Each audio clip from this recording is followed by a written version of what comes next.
Okay, today I'm going to teach you about direct variations.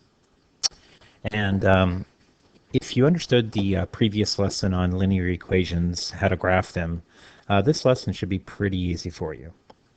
Okay, what we're going to do today is deal with direct variations. And they're a special type of linear equation. If you have an equation, for example, y equals 2x plus 0, this is a direct variation. If if the linear equation goes through origin, and it does, the y-intercept is 0, it's a direct variation. When you graph a direct variation, you'll notice every single time, if you look at the xy coordinates, if you look at the graph of it on a coordinate plane, um, every single time it will go through origin in some way. It'll go right through the origin. So that's what we're going to talk about today. When you're dealing with the direct variation, there's a couple things that you need to know. Number one, like I just said, it goes through origin. Number two, the chart is always proportional. I'm going to get to that in a few, probably about 5 minutes, so hold off there. And then the special thing here is the constant of variation, and the letter we use for that is k, is the slope. So when you hear the word slope with direct variations, you need to be thinking of constant of variation. Constant of variation is another word for slope, okay? You can only have a constant of variation if it goes through origin. If the graph does not go through origin, then it's not a direct variation and it doesn't have a constant of variation. And throughout this lesson, I'm going to try to keep reinforcing that because that's probably one of the hardest things for people to understand. Okay? So what we're going to do here, determine if each is a direct variation. If it is a direct variation, find the constant of variation and write it in the y equals kx form. All right? So let's just see what that means. First thing, is this a direct variation? Well, the litmus test, the thing that you absolutely have to know to tell whether or not it's a direct variation is, does it go through origin? The answer is yes, because it's plus 0, right? And since it's plus 0, it's going to go through origin. Um, so is this a direct variation? Yes. What's the constant of variation? K, that's the letter we use. The constant of variation is what? Well, it's the slope. It's 2. And that's it. It is a direct variation, and it goes through origin, and the slope is 2. The constant of variation is 2. Second equation. Is this a direct variation? Well, let's just go through the math. Let's get y by itself, because remember, in a direct variation, you want y by itself. You want it y equals kx plus nothing. So let's see if that happens here. Well, I got to get rid of the 2x first, right? So subtract 2x from both sides. And I'm left with 2y equals negative 2x plus 3. Now, right here, it should be enough information to tell you that it's not a direct variation.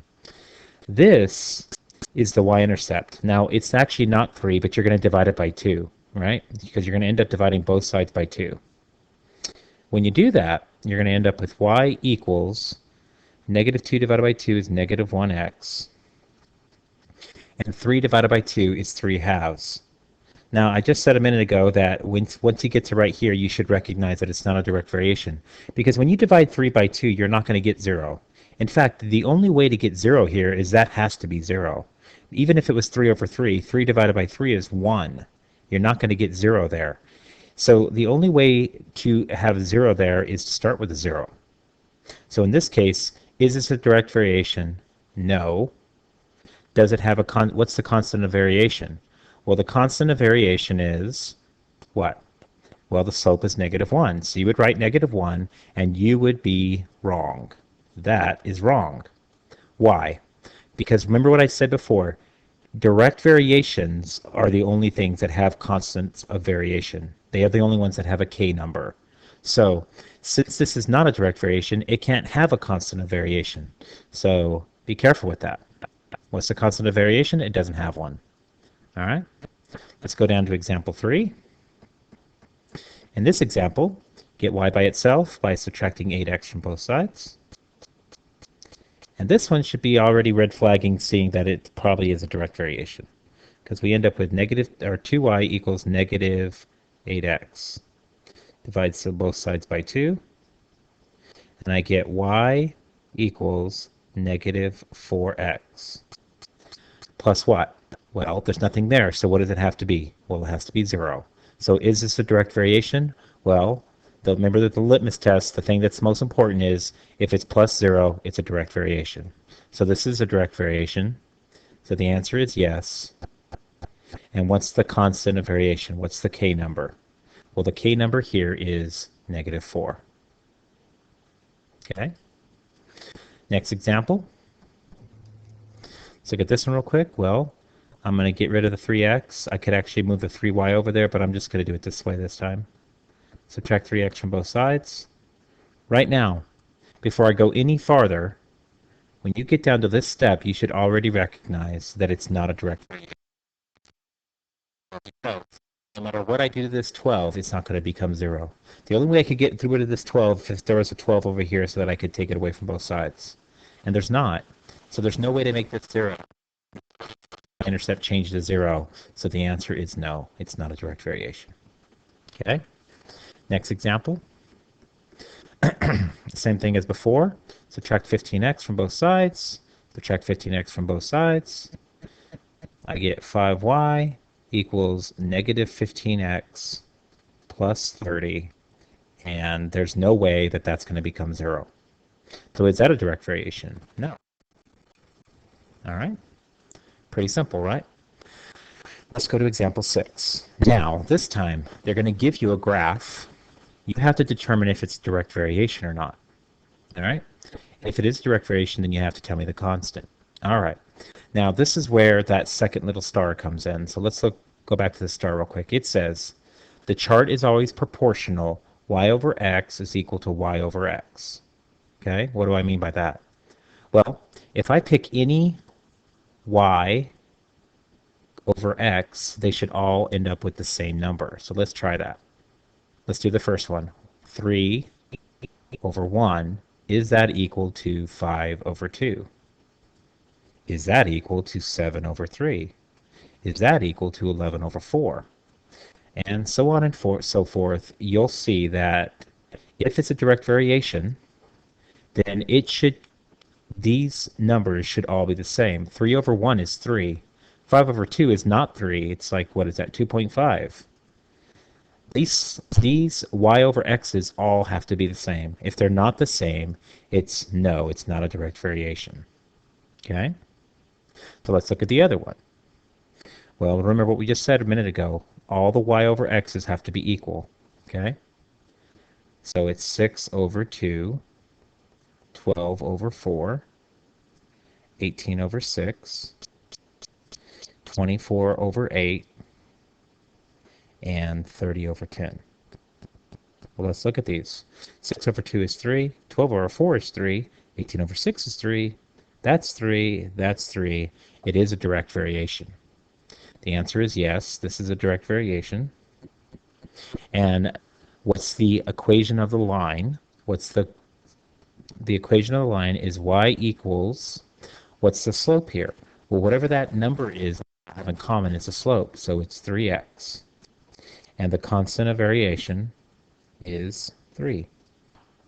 So there you have it. Okay? Here's another interesting way you can tell if something is direct variation or not.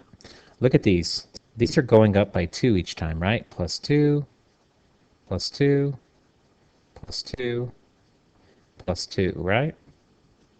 And these are going up by the same amount each time. Plus 6, plus 6, plus 6, plus 6. Right? So you're seeing a pattern there. So let's go backwards in the pattern one step. And this is kind of cool. If I go backwards in this pattern one step, well, then this would have to go back 6. So what would this have to be? If the 6 went back 6, it would become 0, right? And if this 2 went back 2, because it's plus 2, so it's minus 2 going this way, this would have to be 0. And you can see now that the first point is 0, 0. So it is a direct variation because it goes through origin. If you do the same thing here, these are going up by 1s, right? Plus 1, plus 1, plus 1. Take this back 1. This would be 0. Now watch this one. This one's going up by 2s. Plus 2, plus 2, plus 2, plus 2. If I take this one back, what's it going to be? Well, minus 2 is going to be 1. You'll notice that this graph does not go through origin. This graph goes through 0, 1. So that's why it's not a direct variation. Just another way of doing the same thing. Okay? All right. On the last part of this assignment is write the equation of the line given that the line passes through the given point and is a direct variation. So let's walk through this for a minute. It is a direct variation. Y over X variation. So what is Y over X? Well, it's 2 over 5. So the K number must be 2/5. All right? And then what's the equation of the line? Well, remember, it's Y equals mx plus 0, right? Because the y-intercept is 0 in this case. It's origin. So it's going to be what? Y equals, remember this m number, when it's a direct variation, we call k. So y equals 2/5 x. And that's it. Now there's another way you can think of this. You may be thinking to yourself, well, why is it 2 over 5? Well, if x is 5 and y is 2, well, that's a point that I know is on the line, right? 5, comma 2. Right? Now, since I know it is a direct variation, I also know that 0, 0 is on the line. That's by definition, that's what a direct variation is. So if 0.52 is on the line and 0.00 is on the line, well, what's the slope of that line? Well, slope is what? y1 minus y2 over x1 minus x2, right?